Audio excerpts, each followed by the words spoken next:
Well, I spent that summer in the hot sun working on the land, in a place where the soul lake boiled from the tears of a man. There ain't nothing romantic about it, just a boy on the run in the hot sun working on the land. Just a hired hand, a hired hand. That line like a road to Adelaide, I'm on my way. I was 15 years and 7 days on that day.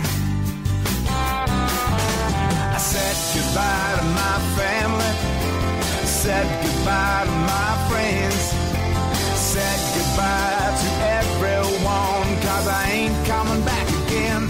Just a hired hand, just a hired hand, just a hired hand, just a hired hand. Well, I dragged them bales till the hot sun sank in the west. And you know, boy, oh boy, I was trying to do my best. There ain't nothing romantic about it, just a boy on the run in the hot sun working on the land. Just a hired hand, just a hired hand, just a hired hand, just a hired hand.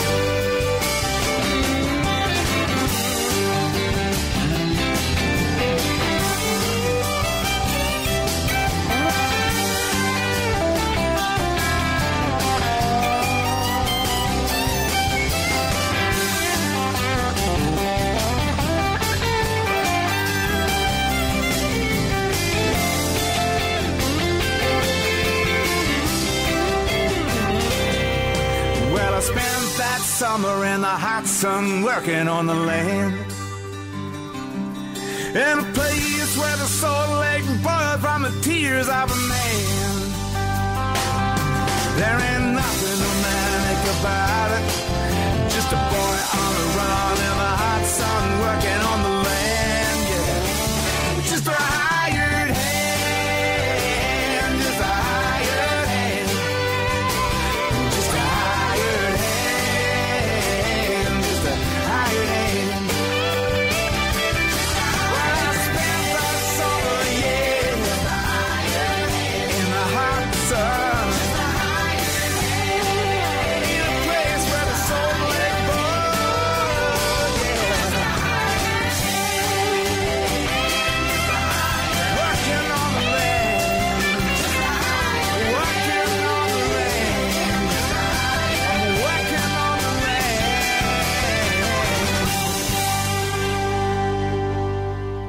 Hired Hand, the lead single from Melbourne Singer Songwriter Jake Jackson's debut album.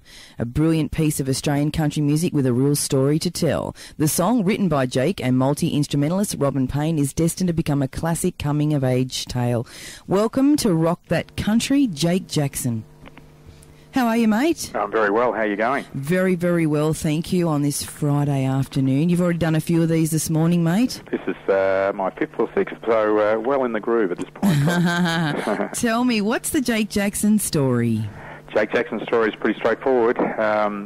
Writing country songs and playing music and trying to get it all out there and enjoying the process and actually loving the process at the moment. A lot of fun doing videos and finishing off albums and writing new music, so a lot of fun. That's the story at this stage. Yeah, that's cool. Now, you've been overseas and you were in London for some time, yes? I was a kid when I was in London. My father had died and my mother was English. We went back to the UK and for her and spent some time there and then came back here and I think we settled down for about 7 months, and I decided after the excitement of London that I needed a bit more than sitting at home and going to school, so packed up and went off and did some time in country Australia and worked on farms and all that sort of stuff, so a lot of fun.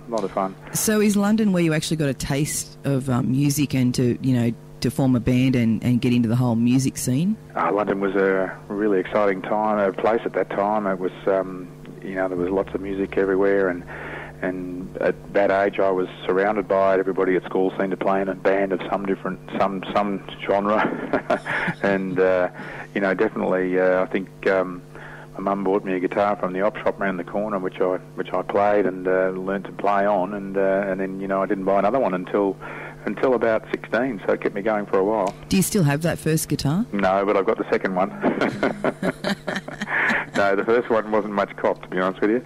But the second one was a Fender Telecaster, which I'd saved up and bought after working on a farm for about 9 months. I think I saved all the money I earned and didn't spend a penny, and then came back and bought a Fender Telecaster for $300, and that was a good buy back then, I think. That would have been a good buy back then. So you're a Fender man now then? Yeah, I play. Yeah, I still have that guitar, and I still play that guitar whenever I reach for an electric guitar. That's the guitar I play, and I've had it for years and years and years. And I bought lots of other guitars over the years, but that's certainly been the one that I've gone back to. It seems to be the way, doesn't it? If you're a guitarist, you have a huge collection of guitars. What else is in the collection, mate? Oh, wow. I've got a couple of Stratocasters, and I've got a Les Paul and 335s and all those sorts of things. But like I say, I think I've got about 30 guitars. I recently decided I'd sell all the ones that I hadn't played for 6 months. So I sort of drew a line on that and took 6 guitars down to the guitar shop, which were snapped up pretty quickly because they're all pretty unique things. I tend to buy them as I fall in love with them, so you tend to get some good ones. But there's some guitars that you do tend to use recording. I've got a beautiful Gretsch that I play recording. Gretsch, lovely. And, it's a lovely instrument. Yes, Gretsch is a beautiful guitar. Yeah, I have my ex-husband. He was a fairly well-known guitarist, and he had, last count, I think he had about 40-something guitars, and Gretsch was in the collection, as was a Les Paul custom. I'm assuming yours is a custom? Actually, I've got a standard, I have to admit, but I did have a custom once upon a time, but I went back to the standard for the PAF pickups, which is just a different sound. But you should have had. Yeah, well, the customs are certainly getting up there in price. I know we sold one of our Les Paul customs and put our kitchen in. I had some of the guitars I bought and sold over the years. They would have been good investments. I had a gold top Les Paul at one stage that would be very valuable now, and I've had. But realistically, the Fender Telecaster I bought was a '66 model, and I bought it for $300, and it was well old when I bought it. So she'd be a pretty valuable little axe now. So, yeah. But I love the guitar, and I don't intend to sell it. I think in my will, I think it says, bury me with this one. Oh, that's funny, because that's exactly what my ex-husband. He's got a Fender. He still has a Fender Stratocaster.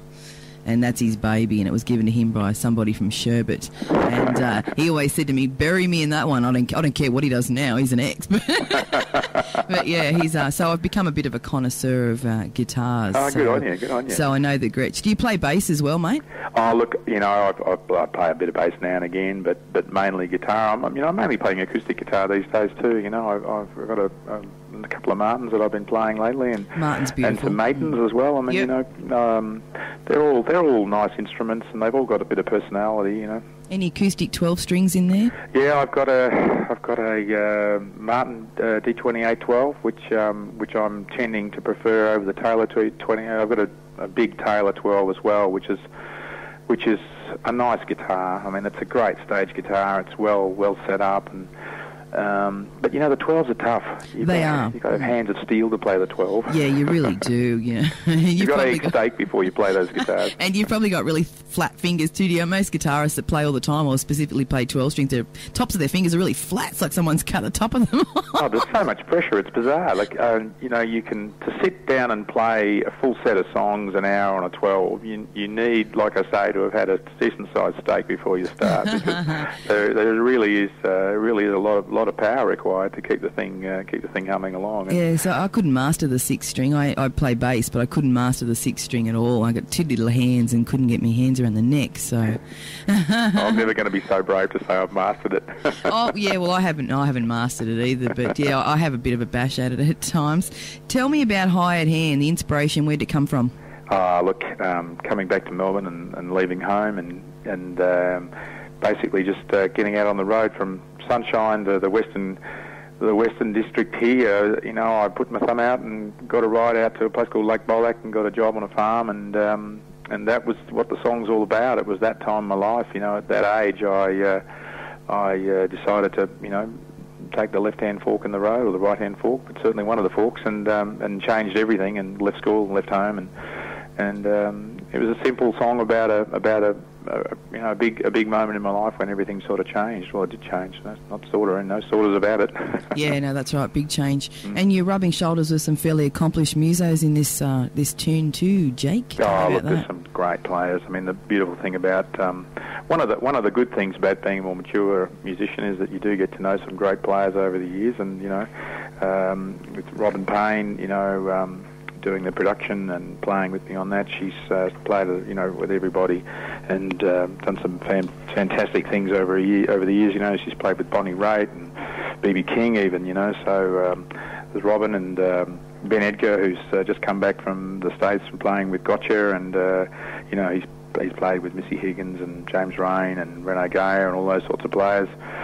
Johnny Watson on drums, you know, Australian Crawl, Darryl Braithwaite, there you go, going back to Sherbet, we mentioned that earlier. Yeah, you know. Sherbet, yes. And, of course, Nigel McLean, who's just the most fantastic fiddle player, and he's featured on the video, which is on YouTube at the moment, so Hired Hand, Jake Jackson Hired Hand, and YouTube, and you'll get to see Nigel and a beautiful girl, Yana Snedrova. She's a singer, and she's working with us as well at the moment. So and Nigel's resume reads pretty nice, doesn't it? David Hirschfelder, Kate Sobrano, Paul Kelly, John Denver. Oh, it's amazing. I mean, these guys are fabulous, and you know, they're close personal friends, and it's nice to be able to spend some time playing with them and record with them, and it's been a lot of fun.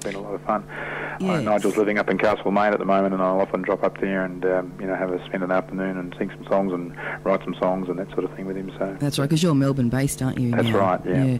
Now, I hope I don't pronounce this wrong, but is it Vicar Bull or Vicar Bull? It's Vicar Bull. Vicar Bull. Yeah. That's she's got an amazing vocal, hasn't she? Oh, she's fantastic. I mean, you know, she's done so much over the years with that incredible gospel voice that she's got. She's just done, you know, especially with Paul Kelly and the things she's done in the past. She's done a lot of solo albums. She's an incredibly talented and incredibly solid singer, and incredibly professional too. You know, fantastic in the studio.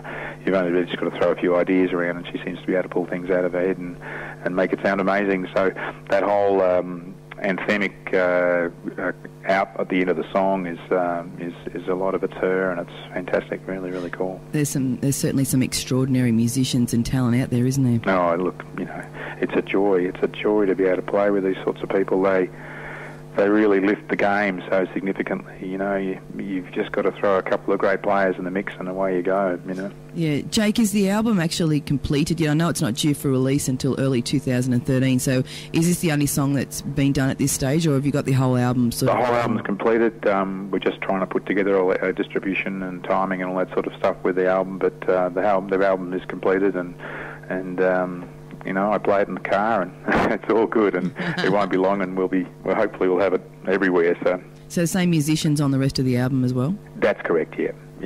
We did the album as a group really, and it's been great. They're all my songs, and you know, we put the whole thing together, and you know, as a group of players, and we use different singers and different bits and pieces here and there, but fundamentally that's the main core of it for sure. Yeah, fair enough. So you've obviously been hearing your songs on the radio, and this is a debut album for you. Yep. So what do you feel? What do you feel when you hear your song played on the radio and go, "Dang, that's my song"?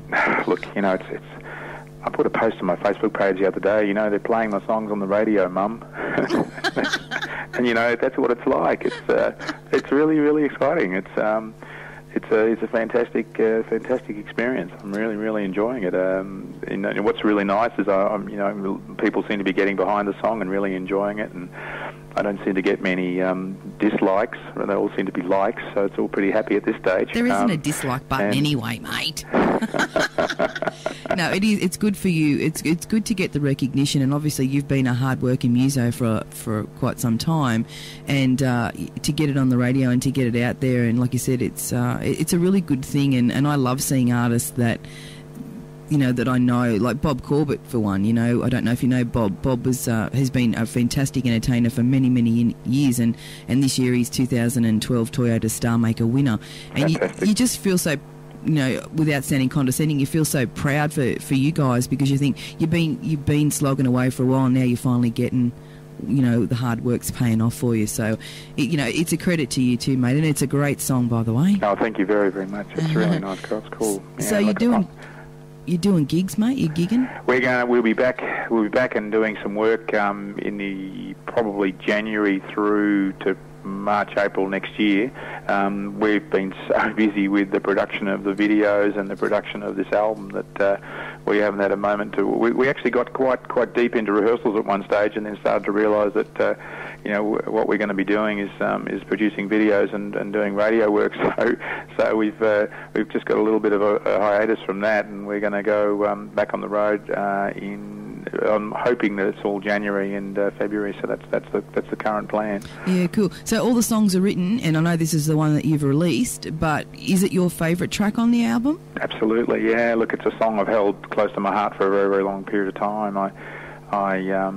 It's always been a favourite of mine, of all my songs. So you know, it was always going to be the one that I was going to open the album with, and I named the album after it. So, you know, it's a simple little song, but it's got a lovely tune about it, and it's got a lovely story there, and it fits into that Australian country music genre so nicely, and I'm really proud of it. Yeah, it's got a good feel to it, that song, hasn't it? Thank you very much. I enjoy it. That's no worries at all. You got more interviews today? Yeah, I've got one more today, not till 4 o'clock, so, and I've got another bunch of them on Monday, so well, it's really great. I mean, there's people are really responding to it, and they want to talk to me about it, and I'm really happy to get up and talk to them about it too, because it's a lot of fun. Yeah, it's exciting. Where was the film where was the video that for Hide Hands? Where was it done? We got in a four-wheel drive and went up a very muddy hill in a place called Taggart and spent 3 days out there. Now that's north of the Divide north of the Divide in northern Victoria. So up near Alexandra, up near the Lake Eildon area there, and it was a lot of fun. We did a lot of filming, and when you see the video, you know, we had a lot of fun in post-production too. We got into some interesting colouring, and it was a lot of fun. I've learned a lot about videos in the last few weeks. It's been quite an experience. Yeah, I saw the video on YouTube. Actually, the video itself actually suits the song, so it's very well done. And do you have a hand in that? Do you sort of say, okay, I have an idea what I want the video to look like, where I want it to be, or is it a big collaboration of people? Look, you know, I played a huge role in the end in the production of that video. I started off thinking that I'd be able to produce a video pretty straightforward, and got some people involved, and, you know, to their credit, they did some great work, but I really wanted to do something a little bit different, and not just a straight-up video with you know, with a sort of with all the normal sort of overtones. I wanted to create something a little bit interesting, and I think after 2 or 3 goes at the editing and 2 or 3 goes at the colouring, I virtually took over the colouring and got into that side of it, and had a lot of fun, and you know, much to my surprise, it wasn't as complicated as I thought. All credit to Apple in the end. You know, I've done a lot of work with music production over the years and understand those programs pretty well. So it's not that hard to cross over and have a go at the video production programs, and that was a lot of fun. So how many songs are on the new album? There's 8 songs on the album. All written by you? Yeah, they're all my songs. Although Hired Hand, I must admit, was shared with Robin Payne, who wrote the middle 8 for me in that song, and she helped me through that section there. The song was a great song, a good song beforehand, and certainly with her help, it helped lift the song to another level again. It was great. Cool. And now, are we allowed to know what the front cover of the CD is going to look like? Very similar to the front cover of the single. Oh, okay, cool. All right, yeah, because it is the title track, isn't it? Yeah, that's right. Yeah, so it's not the same shot, but it's a very similar shot. Yes.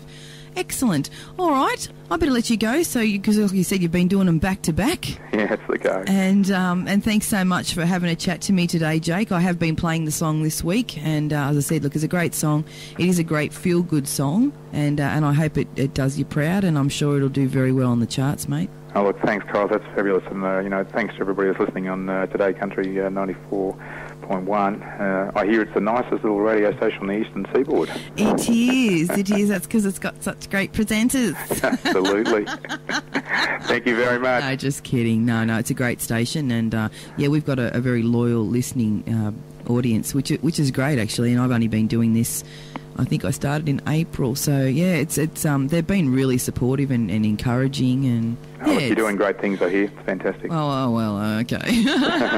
Jake, it's been a pleasure. I always ask my guests one final question before I leave them, or they leave me.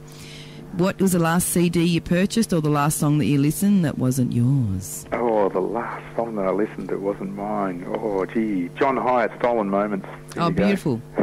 Excellent. Fantastic. It's been a pleasure to talk to you, Jake. Cheers. Give me, let's have another chinwag again when the album's released. I know you're in Melbourne, so you can't get down here, but we'll have another chat, and when it's released, and you can get me some more songs, and I'll run them out there for you. I look forward to it. Thank you very much. Take care, and all the very best. Take care, Carl. Thank you. Bye.